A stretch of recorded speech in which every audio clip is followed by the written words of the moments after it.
Hello guys, இன்னைக்கு வீடியோவில் நம்ம ஸ்பைசியான வெஜ் சேஷ்வான் நூடுல்ஸ் தான் பார்க்க போகிறோம். ஸோ நூடுல்ஸில் நிறைய வெரைட்டிஸ் இருக்கும். ஸோ அதில் வந்து என்னோடய பர்சனல் ஃபேவரட் இந்த வெஜ் சேஷ்வான் நூடுல்ஸ். இந்த நூடுல்ஸ் வந்து கொஞ்சம் ஸ்பைசியாக நல்ல ஃப்ளேவர்ஃபுல்லாக இருக்கும். ஸோ இதோட ரெசிபி தான் அவங்க கூட ஷேர் பண்ண போகிறேன். கொதிக்கிற தண்ணியில் ஒரு 1/2 ஸ்பூன் உப்பு, 1 ஸ்பூன் எண்ணெய், அதுக்கப்புறம் நீங்கள் எந்த பிராண்ட் நூடுல்ஸ் யூஸ் பண்ணாலும் ஓகே. நூடுல்ஸ் போட்டுட்டு ஒரு 5 to 6 மினிட்ஸ் மீடியம் ஃப்ளேமில் வேக வச்சுட்டு அதை வெடிக்கட்டிடணும். வெடிக்கட்டிட்டு உடனே வந்து மேலே கோல்ட் வாட்டர் ஊற்றிடுங்க. அப்போ வந்து நம்மளுக்கு நூடுல்ஸ் குழையாமல் வரும். அதுக்கப்புறம் மேலே ஒரு ஸ்பூன் எண்ணெய் போட்டுட்டு மிக்ஸ் பண்ணி தனியாக எடுத்து வச்சுக்கோங்க. இப்போ ஒரு பேனில் ஒரு 2 ஸ்பூன் எண்ணெயில் வந்து ஒரு 4-5 பல் பூண்டு பொடியாக நறுக்குனது, ஒரு 2 காஞ்ச மிளகா, ஒரு பெரிய வெங்காயம் வந்து ஸ்லைஸ் பண்ணி போட்டு நல்லா வதக்கிக்கணும்.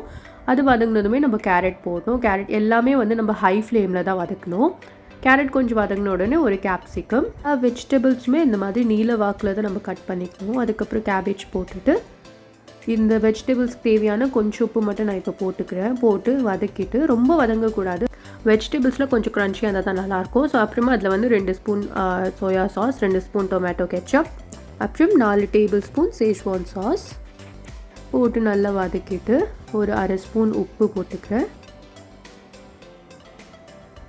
போட்டுட்டு இதில் வந்து நம்ம வேக வச்ச நூடுல்ஸ் போட்டு மெல்லமாக நம்ம கலந்துக்கணும்.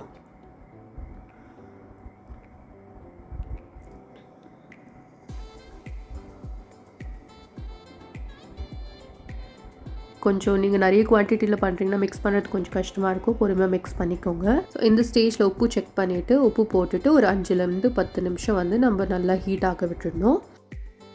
இப்போ நம்மளோட ஸ்பைசியான சேஷ்வான் நூடுல்ஸ் ரெடி. உங்கள் வீட்டில் ட்ரை பண்ணி பார்த்து எப்படின்னு எனக்கு கமெண்ட் செக்ஷனில் சொல்லுங்கள். இந்த வீடியோ உங்களுக்கு பிடிச்சிருந்துச்சுன்னா subscribe to 2 servings. Thanks for watching.